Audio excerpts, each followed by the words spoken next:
concernant une étude de l'Institut de santé publique du Québec qui a paru en début de semaine sur le tour de taille des Québécois. Puis on mentionne que l'obésité abdominale des Québécois a plus que doublé au cours des dernières années. Ça touche 40% de la population, c'est 2,3 millions d'adultes québécois, c'est énorme et on nous dit que ça va pas en s'améliorant là. Ça continue, les gens grossissent de plus en plus puis ils ne semblent pas comprendre c'est quoi les problèmes qui peuvent les guetter un peu plus tard. Donc, ce qu'on dit, c'est que, on a fait le portrait du tour de taille des adultes québécois qui sont âgés entre 18 et 74 ans. On dit que la prévalence à l'obésité abdominale depuis 1990 est donc passée de 21% à 48% chez les femmes. Et pour ce qui est des hommes, puis on va le savoir peut-être pourquoi je pensais que c'était pire. Eh ben non, c'est un peu mieux. C'est de 14 à 32% chez les hommes. Et on dit qu'il y a un homme sur 3 qui avait un tour de taille égal ou supérieur à la valeur du seuil de 102 cm, alors qu'environ une femme sur 2 avait un tour de taille égal ou supérieur à la valeur du seuil de 88 cm. Pour en parler sans plus tarder, je vous présente mes invités de choix. Ben oui, Dr Simon Marceau, enfin quelqu'un qui a mon nom de famille, qui a réussi dans la vie. Docteur Simon Marceau qui est avec nous, qui est chef du département multidisciplinaire de chirurgie générale et bariatrique. Docteur Marceau, bonsoir. Merci d'être là avec nous ce soir. Bonsoir. Merci de m'inviter. Et Louis Fréchette qui est du défi cycliste Pédalons avec Louis contre l'obésité qui va avoir lieu d'ailleurs le 14 septembre prochain. Salut. Merci, Louis. Salut. Pas la première fois qu'on t'entend sur les ondes de radio. Non, pas du tout. Je commence à te connaître un peu, hein? Ouais, mais on a travaillé ensemble aussi, faut dire. Ouais, c'était le bon temps. C'était le bon temps. Docteur Marceau, les chiffres que vous avez vus en début de semaine concernant cette étude-là, est-ce que vous le voyez directement sur le terrain à l'hôpital? Oui, et il nous étonne pas beaucoup, bien que il soit des chiffres intéressants et parlants. On sait depuis déjà longtemps qu'il y a une croissance de l'obésité. Dans cette étude-là, ils l'ont étudié en termes d'obésité abdominale. On sait que c'est un type d'obésité qui est plus nocive jusqu'à un certain point pour les maladies cardiovasculaires, le diabète, les atteintes hépatiques. Et c'est un fait que l'Institut où je suis, Dr Després, Dr Arsenault qui a publié l'étude et d'autres, ont été les premiers à signaler que cette obésité-là était plus dommageable que d'autres types de distribution de l'adiposité. Alors, c'est pas une surprise, mais c'est bien d'en avoir des chiffres puis le concrétiser, de signaler à tous que c'est un problème sérieux. Mais évidemment, ça indique souvent des facteurs de risque. C'est pas nécessairement le handicap aussi important que ce que je confronte au quotidien, c'est-à-dire des gens qui ont une obésité très sévère. Et à ce point-là d'obésité, le tour de taille devient un peu moins important, puisqu'on est tellement limité et handicapé par l'excès de poids que cette mesure-là ne vient pas ajouter grand-chose sur le tableau global. Mais pour monsieur, madame, tout le monde qui a un excès de poids plus modéré, une obésité de type 1 qu'on dit, évidemment, c'est important de s'y attarder. Et je salue les auteurs de l'étude de l'avoir fait. Quand est-ce qu'il faut penser à commencer à faire quelque chose, là? Quand on sait qu'on a un surplus de poids puis que le médecin dit là présentement là vous êtes en surplus de poids, faudrait penser à faire quelque chose parce que j'ai l'impression qu'il y a certaines personnes qui ont perdu confiance en certains médecins. J'ai intercepté des conversations sur le Huffington Post, sur le Facebook du Huffington Post où on parlait justement du fait que les Canadiens et les Américains étaient de plus en plus gros et il y a une dame qui a commencé à écrire tu vois, moi j'ai été rencontrer le médecin puis je suis certain que les médecins sont grossophobes. C'est un mot que je ne connaissais pas. Les médecins. Parce que il m'a dit que fallait que je fasse attention à ma santé puis moi je me sentais bien comme j'étais. C'est comme si les gens faisaient plus confiance aux médecins puis ils se fiaient uniquement à ce qu'ils avaient l'impression de vivre à l'intérieur de leur corps. Là. Je comprends assez bien le mouvement grossophobe. Je pense pas que c'est une revendication nécessairement de rester obèse. Je pense que ça vient du fait qu'il y a beaucoup de médecins qui font des interventions qui sont pas tout à fait appropriées dans le sens qu'ils laissent entendre que les gens peuvent modifier leur situation corporelle relativement facilement et que de ne pas le faire, ce n'est que sur leurs épaules. Et dans ce sens-là, je partage leur avis que il faut que les travailleurs de la santé, médecins, infirmières et tous les autres soient prudents dans leurs interventions auprès de la personne obèse. Effectivement, quelqu'un peut être obèse sans avoir trop de maladies. Puis je salue ceux qui acceptent leur situation corporelle et je vais toujours m'opposer à quelqu'un qui va se servir de cet aspect-là pour essayer maladroitement d'inculquer une motivation à la personne pour un changement. Je sais pour le travail que je fais que toutes les gens qui ont une obésité, d'autant plus les gens qui l'ont une obésité sévère, c'est extrêmement difficile de changer le cours des choses. Alors, il faut reconnaître ça d'entrée de jeu avant de faire des accroires et perdre la confiance, justement, de la population, à juste titre dans certains cas. Et je pense que c'est ce qui est la source du mouvement pour être contre la grossophobie. Est-ce que quelqu'un qui a un tour de taille moyen peut avoir des problèmes de santé? Dû au fait qu'il peut avoir des réserves de graisse à certains endroits sur le corps qui peuvent être problématiques. Je crois que c'est en dessous des abdominaux, c'est ça? Oui, la graisse viscérale qu'on appelle, c'est celle qu'on retrouve effectivement à l'intérieur du ventre, puis qui est dans les tissus intra-abdominaux, puis dans les organes aussi comme le foie. Et c'est vrai que quelqu'un peut ne pas être reconnu comme sévèrement obèse, puis avoir une adiposité à cet endroit-là, et leur occasionner des facteurs de risque cardiovasculaires. On sait, par exemple, qu'il y a des populations comme en Inde où les gens, avant de devenir obèses, ils deviennent diabétiques beaucoup plus tôt que nous, ici, Nord-Américains. Et on a bien démontré qu'ils ont une propension à avoir le gras à cet endroit-là. Donc, oui, on peut devenir malade. Par contre, c'est une maladie qui est plus souvent sournoise puis qui handicape pas au quotidien jusqu'à temps que l'infarctus arrive ou le diabète apparaisse. Et même là, c'est pas nécessairement douloureux. Par contre, lorsque l'obésité est très sévère, même si elle n'est pas abdominale, le poids qu'on a apporté en soi peut être un handicap encore plus grand. Donc, l'obésité dans l'intérieur du ventre, c'est mauvais.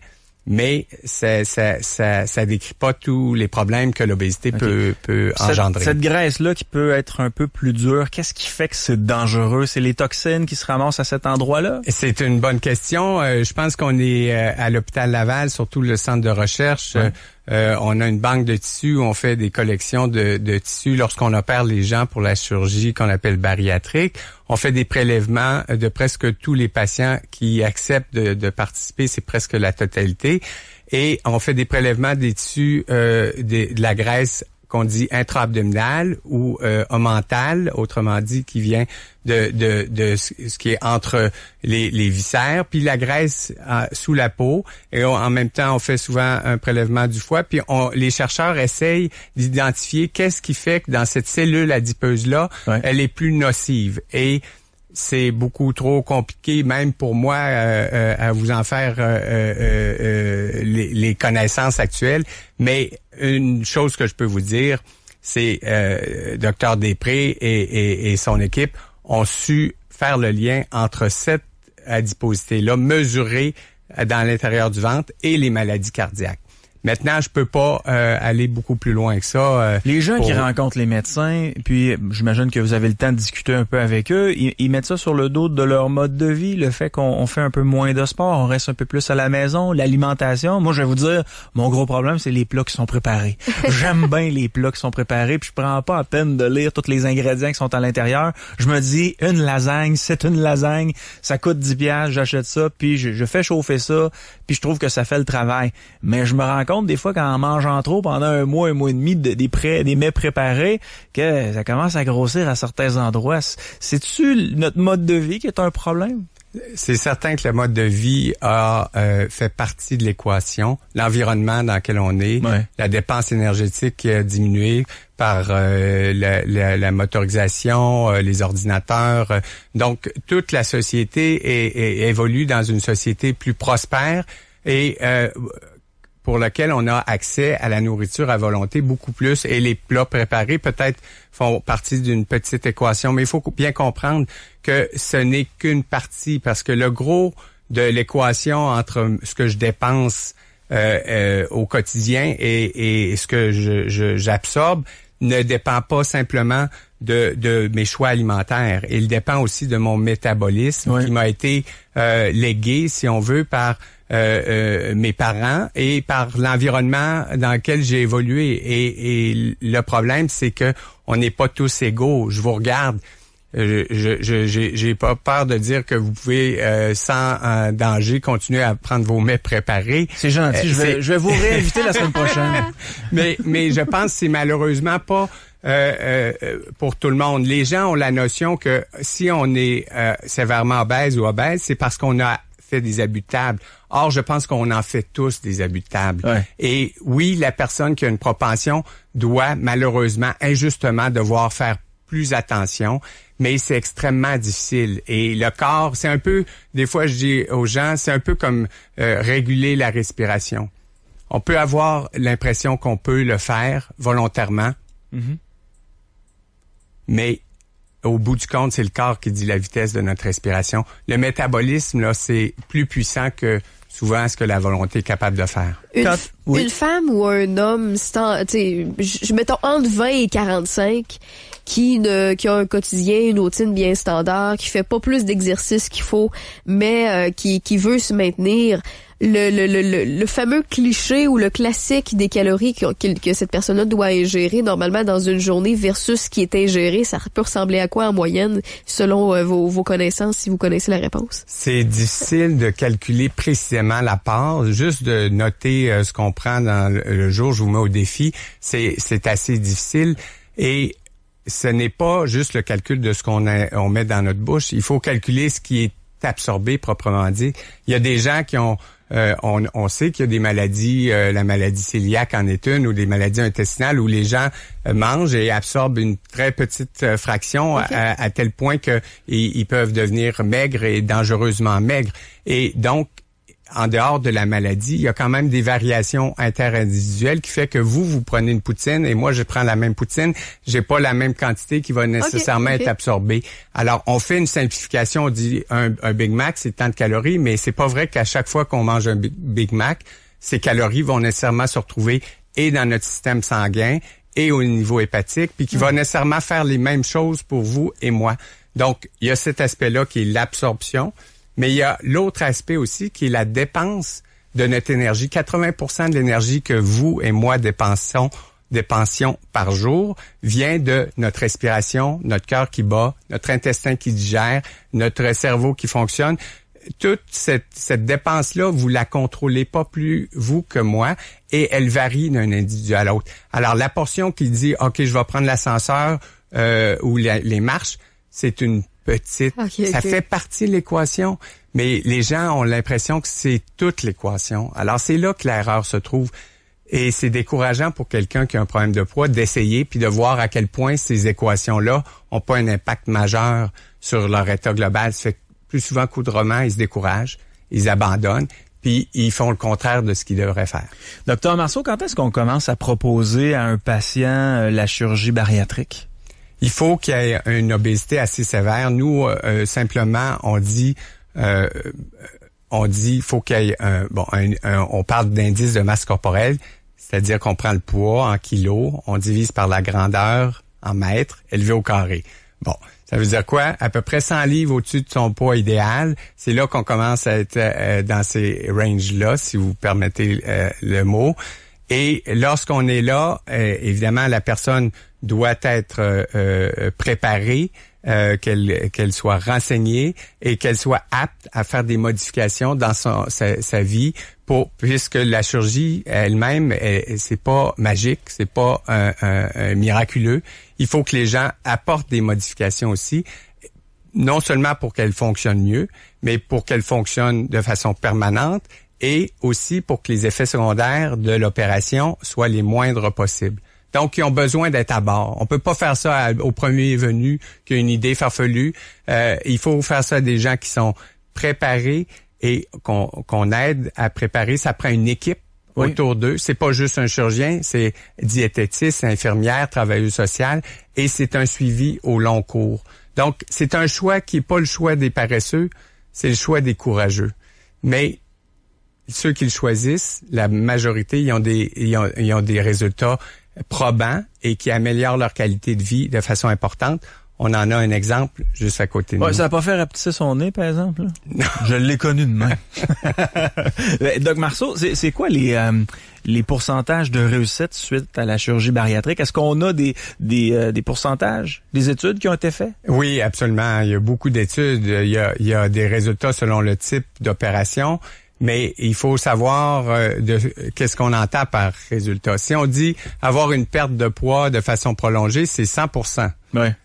Et si on dit il faut perdre la moitié de notre excès de poids, ce qui est souvent le critère que les chirurgiens prennent, qui est quand même jugé par d'autres assez sévère comme perte de poids. Donc la moitié de la perte de poids, les résultats à court terme pour le type d'opération qui s'appelle la dérivation biopancréatique, on est aux alentours de 90%. Pour une opération plus simple, qu'on fait souvent, soit la réduction du volume gastrique, soit la gastrectomie pariétale qu'on appelle. Alors, on est un peu moins bon que ça. On est plus aux alentours de 70-80%. Puis l'estomac devient gros comment? Lorsqu'il est frais opéré pour ceux qu'on fait la gastrectomie pariétale, on estime qu'il y a 100-150 millilitres de capacité. Comme un bébé. Comme un bébé.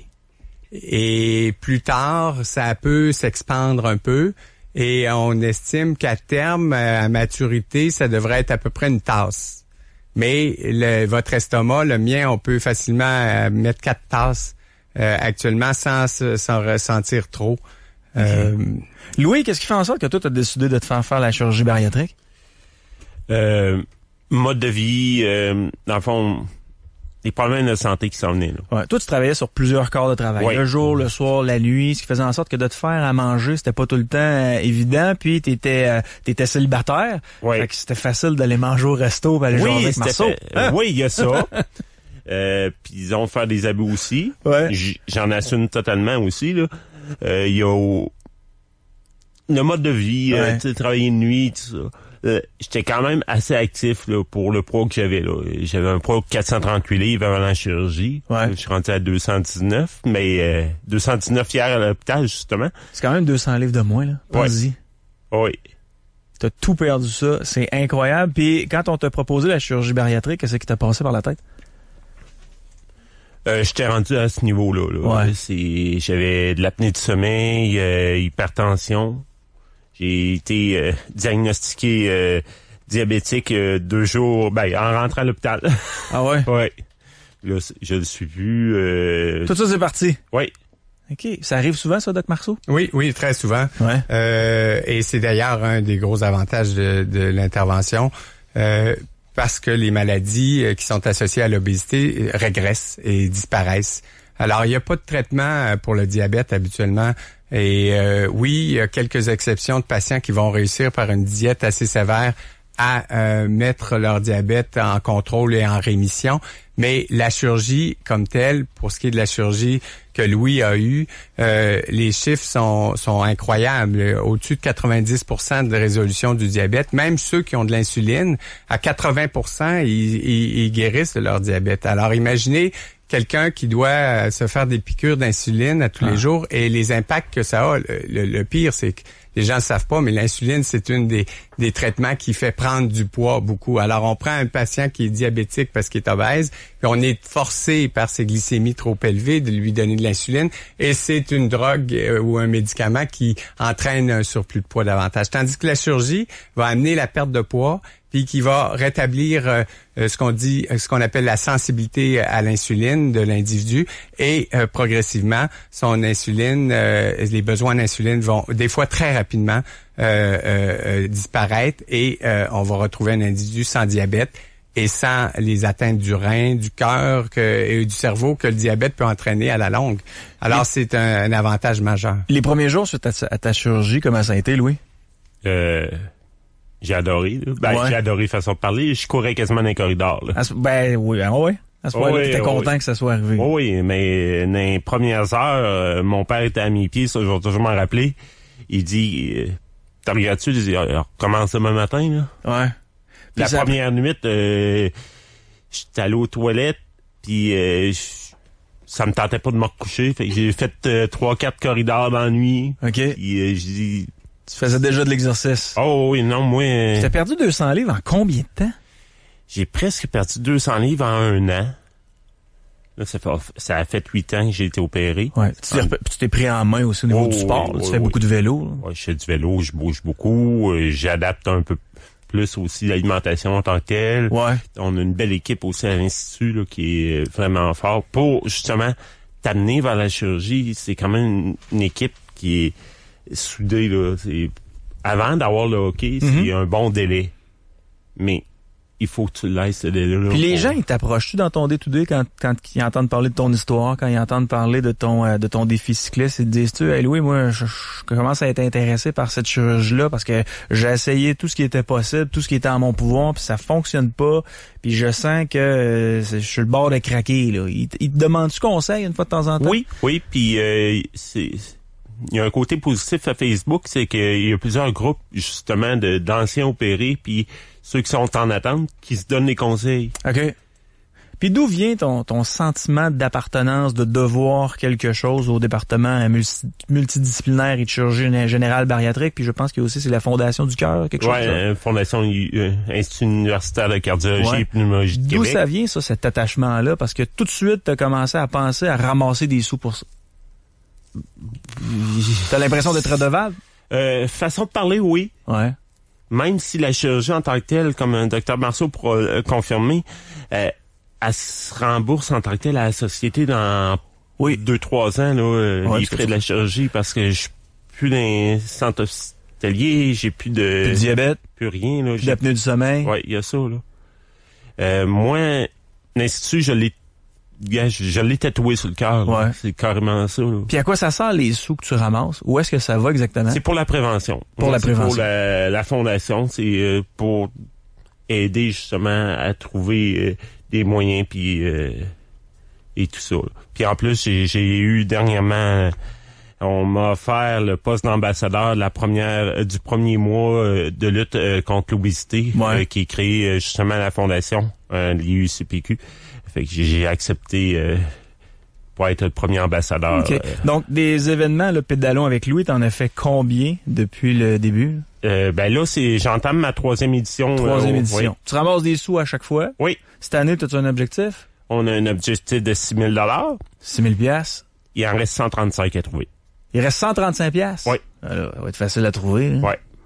Mais je le veux. Je vais faire un tour sur ta page Facebook pour en savoir plus. Pédalons avec Louis contre l'obésité, c'est bien ça? Oui. Puis, on peut donner des sous, puis est-ce qu'on peut aller pédaler avec toi? Ben, pas pédaler avec moi parce que c'était sur inscription. Ouais. Dans le fond, il va y avoir un petit party à la fin. OK. Avec du pulled pork et un peu plein de petites affaires aussi. Fait qu'on peut aller vous encourager. Oui. Puis, on vendait du café. Au pire, il y a le site web aussi, c'est pédalonsaveclouis.com. Dans le fond, il y a tout ça. Puis ou sur le site de la Fondation, aller dans l'activité 3e édition du défi Pédalons avec Louis, présenté par l'Hôtel Château-Laurier Québec et le traiteur Georges V. Dans le fond, moi, et Choix aussi qui est partenaire avec nous cette année. Merci d'ailleurs. Ben, on te félicite. Je veux dire, tu fais quelque chose d'extrêmement bien. Donc, Marceau, en avez-vous beaucoup des gens comme ça qui se sentent redevables envers les médecins qui les ont traités? Parce que eux autres, leur qualité de vie a augmenté. Là, après quelques heures, ils sentaient un vent de changement, ils se sentaient déjà mieux. Puis après quelques années, perdre 200 livres là, sur un poids total de 400, là, c'est incroyable. Ces gens-là se considèrent comme redevables envers les médecins, puis toute l'équipe, là, je dis les médecins, mais toute l'équipe qui les a aidés. N'avez-vous beaucoup comme ça? Absolument. C'est un bel exemple, Louis. Mais effectivement, c'est une population qui est très reconnaissante de ce qu'on fait pour les aider. Peut-être un peu parce qu'ils ont été laissés pour compte pendant longtemps et ils sentent que quand ils viennent chez nous, ils sont vraiment traités à juste titre comme porteurs d'une condition qui nécessite un support et de l'attention. Alors ils sont très reconnaissants. Souvent ils nous arrivent en pensant qu'ils méritent même pas cette seconde chance-là. Et quand ils constatent qu'ils l'ont eu, et ils deviennent toujours à nous revoir et nous remercier. Alors pour moi, c'est une job facile, c'est très valorisant comme pratique. Des fois, dans mon travail, je fais des opérations pour des infections, des appendicites ou même des cancers. Et je vois pas autant un peu comme si les gens ils sont reconnaissants, mais on leur a donné leurs conditions qu'ils méritaient puis ils ont juste une bad luck d'une maladie, tandis que eux, ils ont l'impression qu'on leur a donné une chance que ils pensaient plus avoir. Alors c'est très positif de voir ça et moi, je continuerai sur cette essence-là. Ma pratique, c'est ce qui est le plus valorisant et le plus important pour moi. Puis, est-ce qu'on sait comment ça peut coûter une chirurgie bariatrique en moyenne? Ouais, dépendamment de ce qu'on inclut dans les coûts, ça peut être, je pense que le gouvernement donne à l'Institut entre 5 et 6 000 $ par cas qu'on fait. Les coûts sont probablement un peu plus élevés que ça. Disons qu'on peut dire peut-être entre 5 et 15 000 $. Mais comme Louis mentionnait, ces montants-là d'investissement pour une opération sont rapidement récupérés si on considère les maladies et toutes les complications que les gens évitent. Donc, c'est rentable pour la société que d'investir en chirurgie bariatrique. Il n'y a pas beaucoup de soins qui peuvent prétendre la même chose. Souvent, on fait pas des soins pour être rentable, on fait des soins pour soulager les gens, puis c'est correct, et les faire survivre. Oui. Mais ici, c'est vraiment une chirurgie qui va faire que l'État peut économiser parce que le diabète est parti, l'appareil de l'apnée est plus nécessaire et la personne, des fois invalide, qui devient fonctionnelle et travaille. Et donc rend à la société plus que ce que la société lui a donné en fournissant les prix pour l'opération. Docteur Simon Marceau, merci d'être passé. Ça m'a fait plaisir. Louis Fréchette, on invite les gens à te donner s'ils le désirent, bien entendu, et à aller faire un tour sur ta page Facebook, Défi cycliste pédalons avec Louis contre l'obésité. C'est le 14 septembre 2019. Merci beaucoup, Louis, de nous amener Docteur Marceau. Il est très intéressant, puis je pense qu'il a aidé beaucoup d'auditeurs. Merci beaucoup. Merci.